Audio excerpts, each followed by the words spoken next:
So the Trailblazer is a new compact crossover by Chevy. It is built and designed in their GM Korean plant. It slots above the TRAX and below the Equinox and Blazer. And much like the Blazer itself, the Trailblazer has nothing to do with its previous generations of Trailblazer. This is an all new vehicle. So with that said, let's take a clean slate and take a look at this vehicle and see what we think. All right, and before we get into this one specifically, let's talk about the different trims offered. You have an LS, an LT, an RS, and an Active. This is the RS, which is supposed to be the more sporty feeling one. The Active is the more off-roady and adventure trim. But in this video, we are focusing on what we have here, the RS. All right, and diving into it, let's talk about that paint scheme to begin with. This is obviously the two-tone paint scheme. It's called Crimson Metallic with Mosaic Black Metallic. Now, to get a two-tone exterior color, you have to have either the RS or the Active trims, and the actual two-tone colors available depend on if you're getting the RS or the Active. So there are a lot of different options, and I think they all look really good. I actually think this combination here that we have with this crimson color is probably one of my least favorite out of the bunch, but overall I do think that they do look really good. And speaking of looking really good, just look at that front end. It is very bold, very aggressive looking. Definitely takes cues from the new Camaros. I really like that grille, especially here on the RS. The RS gives us these blacked out Chevy badges. And of course you have that stacked lighting system, all LED here on the RS. We also have these gloss black side mirrors. Our wheels here are 18-inch sport wheels with hand-cooked tires. We also do have the roof racks with the side rails on this thing, which I think looks really good. Around the rear here, you do have the dual sporty exhaust. You do have the blacked out badges, including that Chevy badge, but also the Trailblazer and all-wheel drive badge.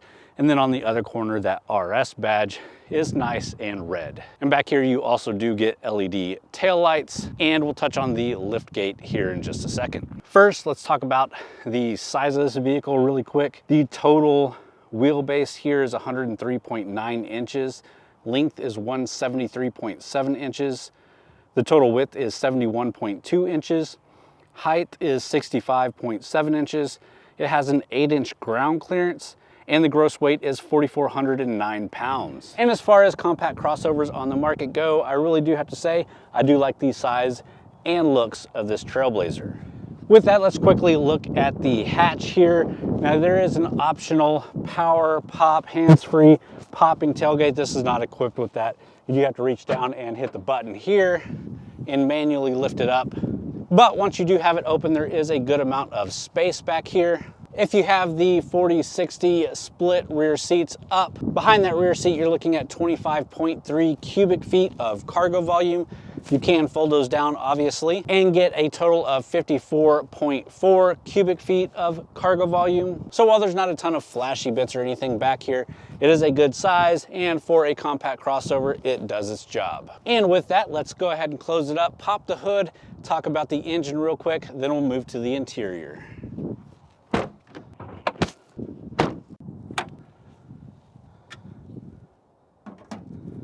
All right, and probably one of the more disappointing aspects of the Trailblazer itself are the engine options that you have available here. You do have two engine options. The base is a 1.2 liter Ecotec engine. That pushes 137 horsepower, 162 foot-pounds of torque. What we have here is the 1.3 liter Ecotec engine, which will get you 155 horsepower, 174 foot-pounds of torque. Now those are actually pretty good numbers from such a small engine. We'll talk more about how that is to drive when we jump in and drive it, which we will be doing soon. But this is also hooked up to a 9-speed automatic transmission, and that's because we have the all-wheel drive package. If you're looking at the front-wheel drive only package, you are only available to get a CVT. Now I haven't driven this vehicle with that CVT, but I imagine the low horsepower numbers and CVT don't spell good things for this. So getting the all-wheel drive version with that 9-speed auto makes a big difference. All right, and with that, let's close up the hood and jump inside.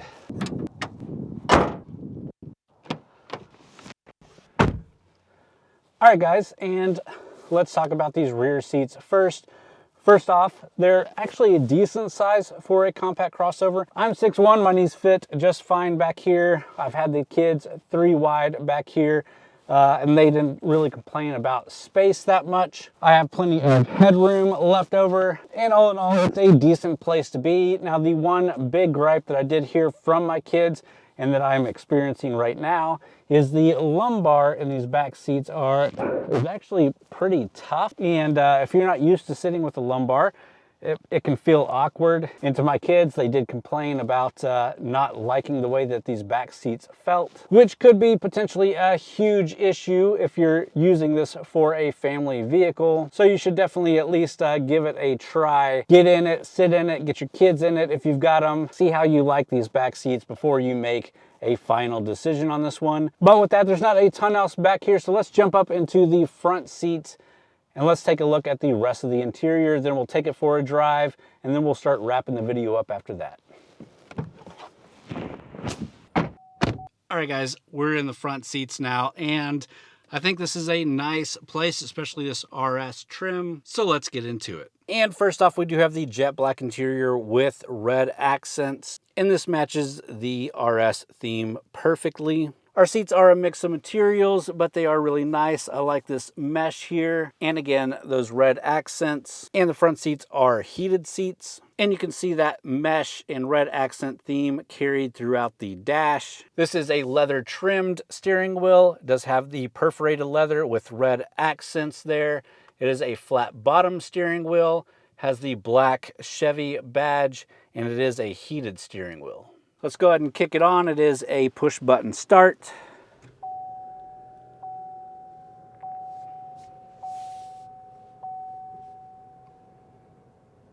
And as you can see, we do have the 8-inch touchscreen display with Chevy's Infotainment 3 system. We also have Apple CarPlay and Android Auto, and it is wireless Apple CarPlay, so you don't have to be hooked up. And you do have a wireless charger way back down here. And that wireless charger is grippy and easy to throw your phone down and forget about it. We also have a USB Type-C and USB Type-A ports up here, so you can hook it up with the cord, as well as an accessory charger here. So throughout the week, have had no issues with the infotainment system. Down below that, you do have some physical buttons and then your AC and heat controls. Even further down, you do have some physical buttons to turn off your auto start stop, your lane safety feature, your traction control. You can toggle driving modes here between a sport and a normal, and then your all-wheel drive setting here. Your shifter is the traditional gear shifter. Put it into reverse, and we do have a backup camera, and it's a good looking backup camera, and you do have your guidelines there. Next up is your cup holders. My only slight gripe with these is that it's obviously built to hold a phone right here, but if you're like me and millions of others that have cases on your phone, it doesn't really fit in right there. And there's no rubber padding here, so if you took your case off, it would kind of flop back and forth, and it doesn't really fit in these cup holders as well, which I'd like, but again, there's no rubber holding, so no matter where you put it in here, it's going to flop around. Obviously, you've got the wireless charger down there, but sometimes that's not as easy to access. Then you have another cubby back here that's a little bit rubberized that you can put your phone in, and that's usually where I've been keeping mine, but it's not really as ideal as just being able to put it right there. Moving back even more is your console, rubberized, but nice feeling, and it's a pretty good size. We've already taken a look at the steering wheel, but you do have your cruise buttons over here and some interface buttons over here. But behind that steering wheel is your gauge cluster, and you do get 2 analog gauges. Really nice, and I do like the RS touch there on your tack. And then, of course, the 4.2-inch driver information display, which you can toggle through and show different information depending on what you want to see. And I think that's a pretty good look around. Let's go ahead and put it into gear, and let's take it for a drive.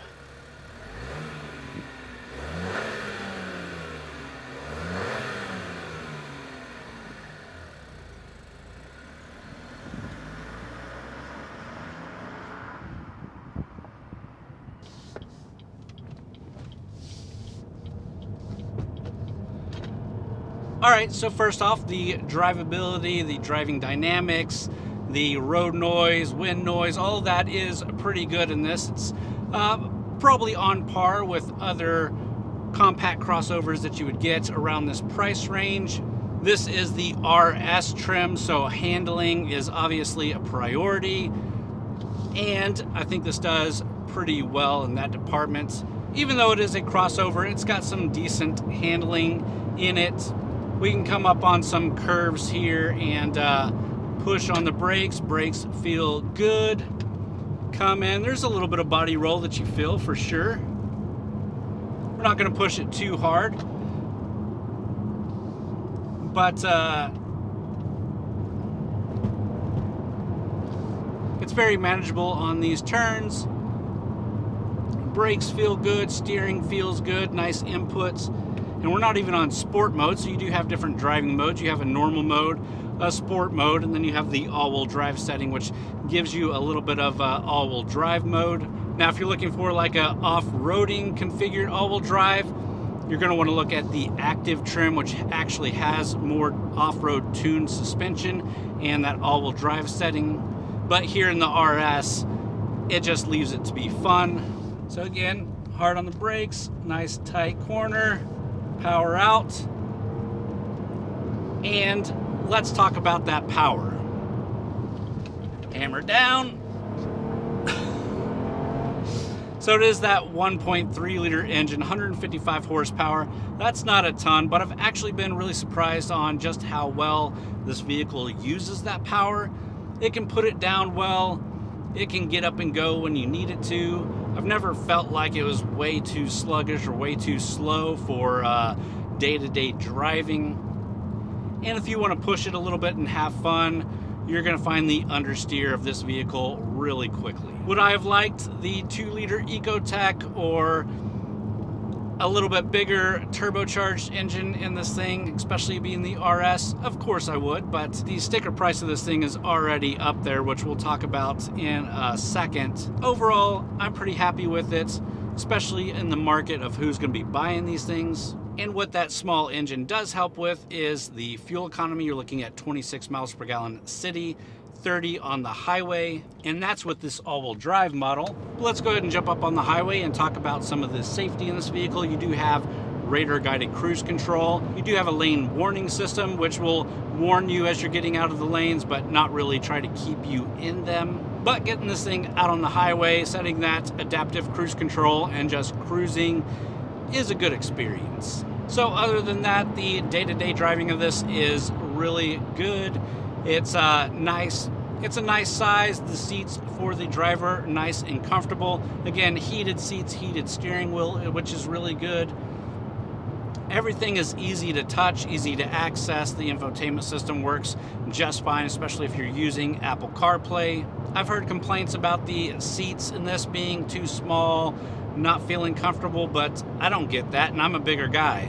So after a full week of really driving this thing and putting it through its paces, I'm actually quite pleased with it. But with that, let's start wrapping it up by talking about the price and some of the competition out for this vehicle. But let's pull back over and get that done right now. All right, and after the drive, after looking at the interior, the exterior, let's talk about the price of this thing. So the base price of the base trim, the LS trim, is $21,600, which is pretty good. Of course, I haven't been in that trim. I don't know exactly how it drives, and like I said, you're going to get the 1.2 liter engine with the CVT transmission. I don't know if I could recommend that. I would definitely go at least all-wheel drive and get that 9-speed. But if you're looking at the base RS, $27,200, and this one as equipped is $31,505.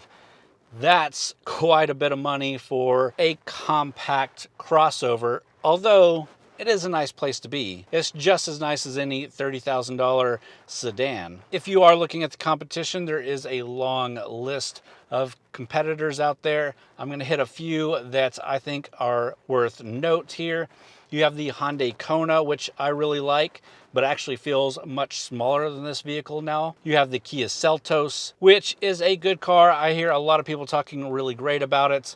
Personally, I like this better. You have the Ford EcoSport, which I like this better as well. Then if you're talking about activity vehicles, you have something like the Subaru Crosstrek, which I really like, but feels less like a crossover and more like a wagon. So it kind of depends on what you're looking for.